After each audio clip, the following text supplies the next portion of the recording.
I'm an action figure.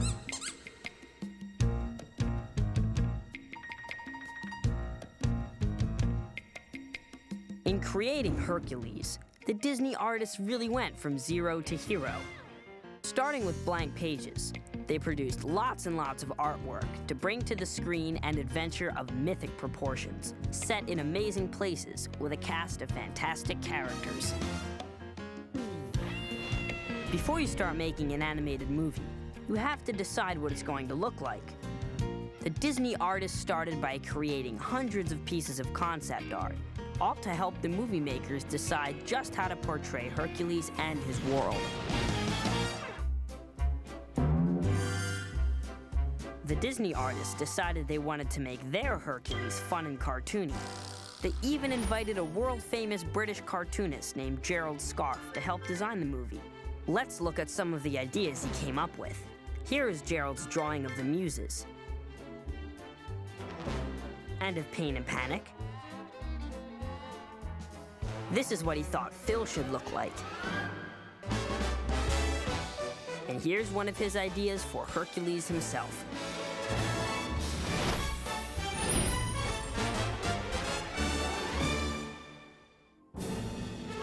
One of the real challenges was to design Hercules as a superhero who was strong and sensitive. Here, Herc isn't afraid to show his feelings, even though he has superhuman strength. But the artists knew that the best way to portray the sensitive side of Hercules was to show him with his leading lady, Meg. The Disney artists wanted the hot-headed villain Hades to be funny, as well as menacing. Here are some of the different looks they tried out.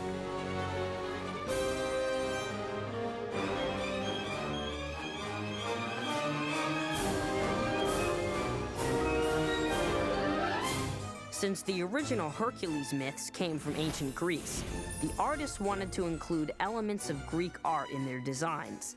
If we look at the character design for Meg, we see that her body looks like a column, and both her dress and her hair have the look of flowing drapery.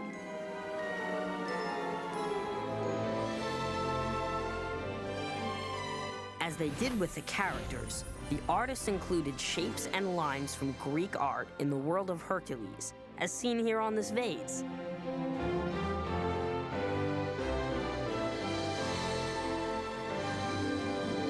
The movie called for lots of special art that had to look like it came straight from ancient Greece.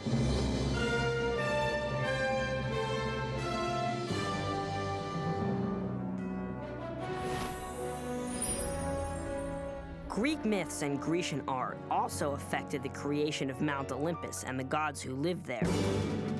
Here we see Zeus, the head of the gods and the father of Hercules. And this is another idea for Zeus. Here is Ares, the god of war, and the goddess of wisdom, Athena. Once the look of the movie is set, the artists go to work creating the actual settings in which the animated characters will move. It took an average of 53 hours to paint just one background. Story artists create the action in the movie with drawings. This action is called business. You wanna buy a sundial? So the story artists came up with lots of funny business for the Hercules characters to do. In fact, a lot of those ideas did not make it into the movie, like these.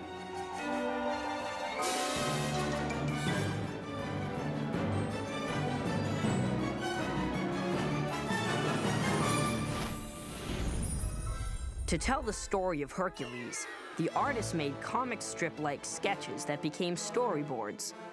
In these examples, the story artists created the battle between our hero and the many-headed Hydra.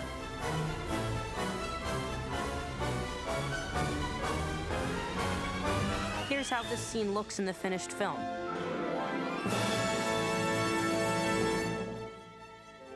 Once the story is set, it's the animators who bring the characters to life. This is Andreas Deja, who is the supervising animator of our hero. Hercules. My name is Hercules. Here's Nick Raniere, the supervising animator of Hades. You know, I haven't been this choked up since I got a hunk of moussaka caught in my throat. Huh? And the supervising animator of Phil, Eric Goldberg. Looks to me like Eric drew Phil as something of a self-portrait. Holy Hera. You know, maybe if no, snap out of it. In all, it took almost 1,000 heroic artists and other movie makers to bring Hercules to the screen. I hope you've enjoyed looking at some of the art they created, because without these drawings and paintings, there wouldn't be a movie for you to watch. And that's the gospel truth.